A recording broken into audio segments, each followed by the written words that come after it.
Welcome back to the Muse and Greg. Please make sure you like and subscribe for more content like this. Well, today I'm in Karijini National Park in the heart of Western Australia's Pilbara region. Out here there's no power, so it's a perfect location to answer the question, will a cheap solar blanket do the job, or is a more pricey one worth the extra money? As you'd know, a while ago I tested an Adventure King's 200 watt solar blanket, and it's fair to say I wasn't impressed with the results. In fact, the unit I showed in that test also partially failed 2 months later and itself was replaced under warranty. So this is actually my fourth King's unit within 12 months. But I wanted to see if a more expensive blanket performed any better. Redarc, a South Australian company, were kind enough to loan me a brand new 150 watt solar blanket from their own range to test out for a few months. And since I hadn't yet used the replacement King's unit, we're going to put both brand new solar blankets through their paces today. First of all, pricing. The King's package typically sells for around about $200 for a claimed 200 watt blanket, or about $1 per watt. The Redarc? Try $1,650 for a 150 watt blanket. That's $1,650 compared to $200 for a blanket which is only claimed to be 150 watts. That's an astronomical difference in price. And to be honest, in this test, I don't know how good it's going to be worth so much of a premium over such a cheapie. Anyway, let's take a look at what they each have to offer and then make a call at the end. By the way, both these blankets are made in China. So, in terms of pricing, this round is an easy win to the Kings. But of course, price isn't everything. The King's unit comes with a 4 metre Anderson plug cable, an Anderson plug to alligator clip cable for connecting directly to a battery, and a cheap pulse width modulated regulator. None of it's brilliant quality, but it does mean for $200 you get everything you need to get started, which is a great deal. The Redarc unit comes in a basic polyester storage pouch with some decent instructions, but that's all. You'll have to pay extra for cables and a regulator. In terms of what's in the box, what comes with it, the Kings comfortably wins this round too. These two blankets have very different form factors and they're made quite differently. The King's unit has 6 larger semi-flexible panels sewn into a tough polyester bag which incorporates handles and an accessory pouch sewn into the body. The Redarc unit has 12 smaller panels which are all sandwiched together within a continuous plastic or rubber body. There are no handles or accessory pouches on the Redarc unit, but it does come in a storage bag. These different form factors each have their own pros and cons, but there are 4 areas where I found these made a real difference: storage, moving, unpacking and repacking, and the setup of the blanket. When folded up for storage, the Redarc unit is definitely a lot more compact than the King's. Both blankets are about 5 centimeters thick, but the Redarc's footprint is only about 45% of that of the King's, or just under half the size. The Redarc unit's also a little bit lighter. Size matters a lot less when the blankets are unfolded, but when they're set up the blankets are around about the same size, with the Redarc unit being just a little bit smaller than the King's. So Redarc takes this first part of this round. Moving the blanket around. The integrated carry handles on the King's unit makes it so much easier to transport around than the Redarc unit. The Redarc unit has got nothing to wrap your fingers around, so if you're trying to carry it in one hand, your hand is forced into this half-open position trying to grip onto a nearly 6 kilogram blanket. This quickly gets tiring, so you really have to carry it with both hands like if you're carrying a paving tile. This actually makes the blanket feel heavier and more cumbersome to move around than the King's unit, even though the King's unit is actually heavier. To be honest, I actually found it easier to carry both of my 6.5 kilo King's 200 watt blankets in one hand than to carry one 5.8 kilo Redarc blanket in one hand. So King's easily wins the point in terms of transporting it around. Next we look at unpacking and repacking the blanket before and after use. The King's unit may be bigger when packed up because the panels are larger, but this in turn means there's less unfolding and refolding to do before and after use. Open the back, take off the flap, fold it in half like that, fold it in half again, then she's open. With the Redarc unit, then you unwrap this, so you unwrap that strap, and then the blanket itself concertinas out like this, and then opens like that. When it comes to packing the blanket up, the King's is pretty straightforward. You fold it in half, fold the 2 ends in, and you've essentially got your shape. You now just put the Velcro tab down to hold it all together, grab the handles, and off you go. The Redarc blanket is a bit more complicated because there's so many more panels on it. Firstly, you have to fold the 2 sides in, and then there's a few ways you can do this, but basically you just have to concertina this long strip of panels up into position the right way around, so you can then wrap this strap around it to hold it all in position. So the strap goes around one side, around the other side, and then you have to pull it taut and then put this Velcro tab in position so it holds it all together. I can say from experience that packing up the Redarc is quite a bit more tricky than the Kings, especially when you're first getting used to it, and I made a complete hash of it a couple of times. In terms of packing and repacking, the Kings wins the point. However, the area I found the Kings unit outperformed the Redarc the most was when physically orientating the blanket to catch maximum sunlight. As the sun is rarely directly overhead, you normally have to prop any solar panel or blanket up at an angle to get the best performance. And the fewer, larger panels on the King's blanket made this a much easier job than on the Redarc. The King's blanket has got 2 rows of 3 panels with a single fold down the middle, so it's easy enough to prop one of these rows up against a tree or something so you can get at least half the blanket roughly facing towards the sun. The Redarc unit has got 3 rows of panels rather than just 2, with 4 panels in each row, and so propping the blanket up the same way you can only get about 1/3 of the panels facing towards the sun. I had to get quite creative with camping chairs and other bits and pieces to make different height layers to try to support all the different parts of the Redarc blanket at the right angle overall to get maximum sunlight capture. And of course when the sun moves around you kind of have to readjust it all. There are some other blankets on the market which come with integrated legs. I think these are a really good feature to include on any solar blanket. So in terms of form factor, the Kings definitely wins this round, and this is an important round to win because this type of convenience or inconvenience is the type of thing you notice every single time you use the blanket. If the Kings won the form factor round, then the Redarc absolutely thumps the Kings when it comes to build quality. But of course, for 10 times the price, so it should. Where do I start? Let's talk about panel strength first. The panels on the Redarc unit are a lot more solid. As I mentioned, the King's panels are semi-flexible units, but sometimes when the panels flex when you're folding it up, you can hear them give off little cracks as something inside breaks slightly. Sometimes you fold it up, might have heard it then, just a slight crack. Additionally, on my second King's unit, I got a number of cases of surface delamination where the bonds between the layers have separated. This allows moisture and air to creep inside, which causes corrosion and eventually failure, and this is one reason the second unit was replaced under warranty. With the Redarc blanket, each small panel is actually fairly rigid, but when you go to flex those individual panels, there's no indication at all that anything breaks. It's just rock solid. It feels such a more robust blanket than the King's one. It feels like you could do anything but toss it around. Another build quality aspect to consider is the surface treatment on the panels. Solar blankets fold up, so what you end up with is the faces of the panels rubbing against each other. This means that any dust or grit which is sitting between the panels has got the potential to damage the opposite surface. The King's panels have got a smooth surface with a clear matte coating. This works fine when the blanket is brand new, but this coating is quite soft, so it doesn't take very long for it to get scratched, which leaves a white milky residue that tends to reflect light rather than transmitting it through the blanket. I've had this happen on all of the King's blankets I've used, with the damage normally starting to show up only after about a week or so of light use.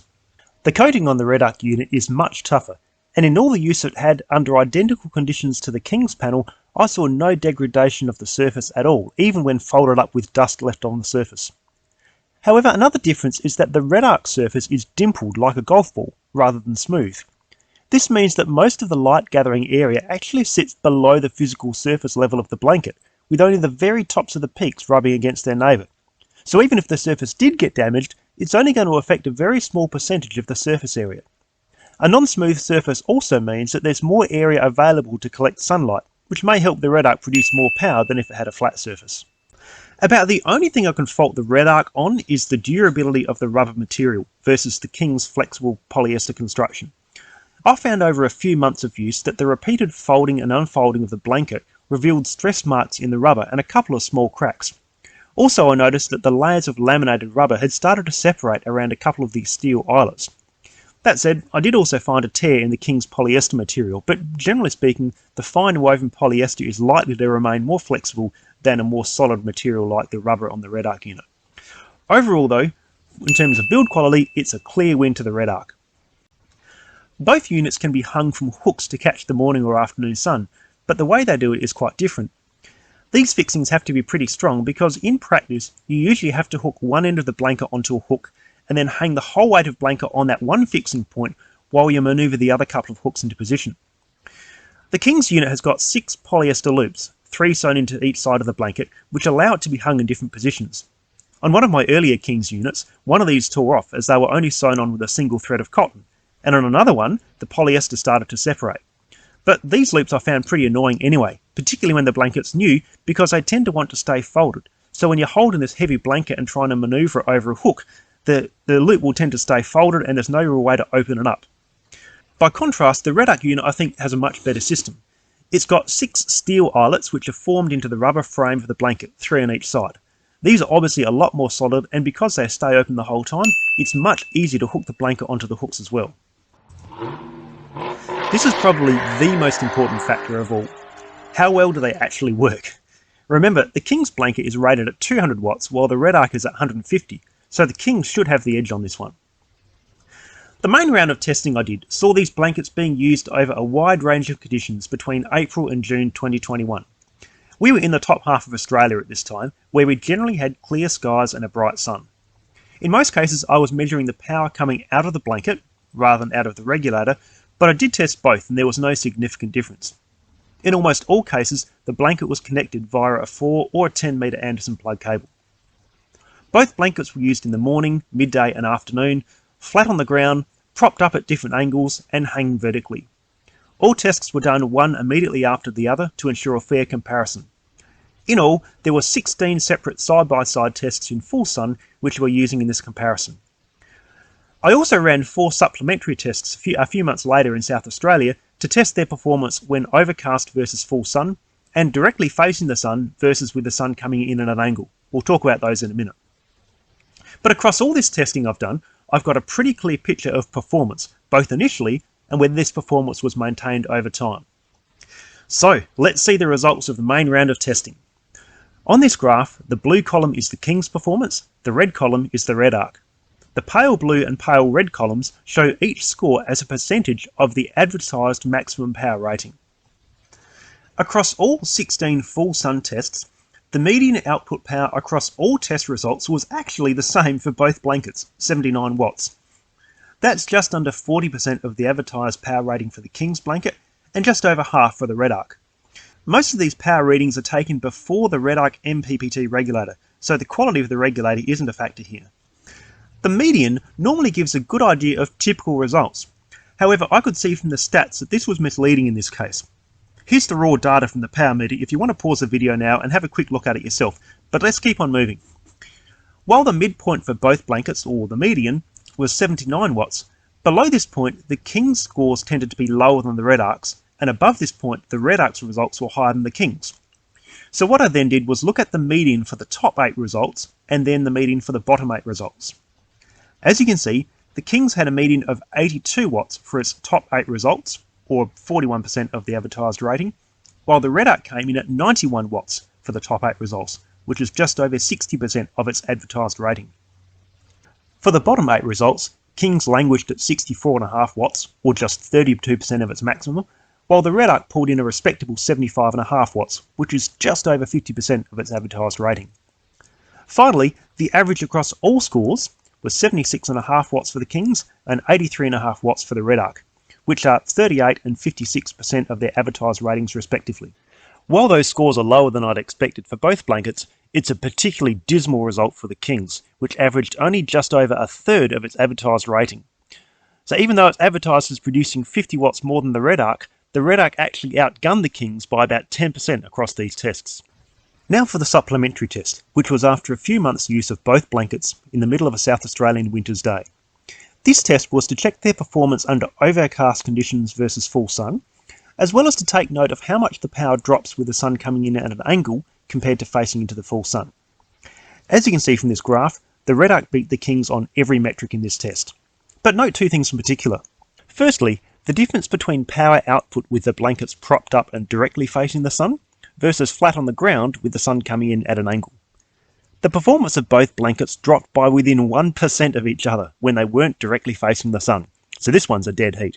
I had wondered if the dimpled surface on the Redarc blanket might capture more light at the King's than non-ideal sun angles, but this wasn't the case. The other point to note here is that under overcast conditions, the angle of the blanket doesn't really make anywhere near as much difference as it does in full sun. This makes sense because in overcast conditions, the sunlight gets scattered so much by clouds that it's coming in from lots of different angles. So what do we learn from both these tests? Well, firstly, under real-world testing, neither blanket regularly came close to its advertised rating. However, the Redarc usually outperformed the Kings, even though the Kings is advertised with a higher power. See how this data looks as a percentage of their advertised power rating, and consider this to be a graph of how happy you're likely to be in their performance based on their advertising. These results just confirmed what my previous Kings test have showed me, that in the real world, Kings blankets don't produce anything like what they're advertised as, especially as time goes on. The real culprit here, though, is the fact that there's no regulation to ensure solar blankets are all tested to the same real-world standard. And until this changes, consumers are going to continue to be misled by unrealistic power ratings. Kings certainly have more to answer for here, given how overstated the power rating is on their panel, but this is why independent tests like this one are so important. So if you value this type of independent advice, make sure you like and subscribe to my channel, and please consider donating via our Patreon page to help fund future product reviews. This video, by the way, has taken about 60 hours to shoot and produce, and I'll buy all products with my own money, so your donation will really help me to continue to bring you more independent reviews like this. Based on my real-world testing, I think both blankets should be advertised as 120 watt blankets. The Redarc unit hit 120 watts in the middle of the day with it angled right at the sun and the power meter right by the blanket, while under the same conditions the King's blanket managed 117 watts, nearly the same. The other point to note is that over time the Redarc blanket maintained its output better than the King's did. With one exception, the occasions when the Kings beat the Redarc were very early on in the testing process, but as time went on, the Redarc maintained its performance while the Kings started to drop off. I actually tested my old Kings 200 watt blanket in one of these tests. When the brand new out of the box Kings blanket got 83 watts, the 3 months old Kings unit got 43 watts, a reduction of nearly half after only 3 months of use. So for the performance aspect, it's another clear win to the Redarc. So how do we pick a winner in a test like this? Well, when you look at the raw results, each blanket's actually won equal categories in this test, but that means nothing as it entirely depends on how you choose those categories. What this does show, though, is that the winner of this test for one person is likely to be the loser for someone else. The best blanket for you really depends on your priorities. But I'm going to try to avoid sitting on the fence here as much as possible. Looking at the Kings first. It's easy to transport, easy to set up, comes with everything you need to get started, and it's very affordable. However, its real-world power output is less than half of what's advertised, and even if you call it a 120 watt blanket, it still doesn't change the fact that the performance is highly likely to degrade over time, whereas the Redarc doesn't. If you're considering getting a Kings blanket, understand that you get what you pay for. It's a low-cost product and you do get a low-quality blanket. I've had 4 different units within 12 months because the first 3 were all replaced under warranty, so keep your receipt. It's good customer service, but it's still inconvenient and it creates a lot of electronic waste. So who should buy the Kings blanket? I think it's a reasonable option if you want a solar blanket that produces about 75 watts of power for a few short trips away each year, especially if you're gentle with it and clean the surface down each time you use it. However, the unreliability of the panels means I definitely wouldn't recommend it if you're going to use it regularly or rely on it for power in remote areas. Now for the Redarc. It's super expensive, and for many people that will be the end of the story. Even though overall I think I preferred using it to the Kings blanket and I love supporting Australian businesses, I really find it hard to see $1,600 worth of value in this blanket in the face of so many cheaper alternatives. It's also more fiddly to transport and set up, and you have to buy your accessories separately, which is a slap in the face after paying so much for the product. But once you got it in position, its performance and build quality are a clear step up from the Kings, and it's both a lighter and much more compact blanket to store. You can expect it to consistently produce around 85 watts in a variety of conditions. The Redarc would be a good choice if you're regular or full-time travellers and need something that's compact, light, and most importantly is going to be reliable, especially if you're travelling to remote areas where the blanket's going to be your main power source. Just make sure you've got a way to prop it up at the right angle to catch the sun. If I had some advice for both manufacturers, Kings, pick up the quality. But this really is a matter of you get what you pay for, and the Kings is very cheap, so perhaps they can be excused on that. For Redarc, the Redarc blanket would be a far more compelling offering at $800 instead of $1,600, and if it included a basic accessory pack, integrated carrier straps, and some built-in legs to prop it up. It'll still be a premium priced product, but it would at least match what the competition comes with instead of being more expensive but less equipped, and it would also be a lot easier to use. I think plenty of people would be willing to stretch the budget to $800 for that sort of product made by an Australian company. Sincere thanks to Redarc for loaning me the solar blanket in this video. I hope this video has helped you decide which product is best for you, or if you want to avoid both and keep searching. Either way, please like, subscribe and share, and consider donating via Patreon. As always, thanks for watching, and I'll catch you next time.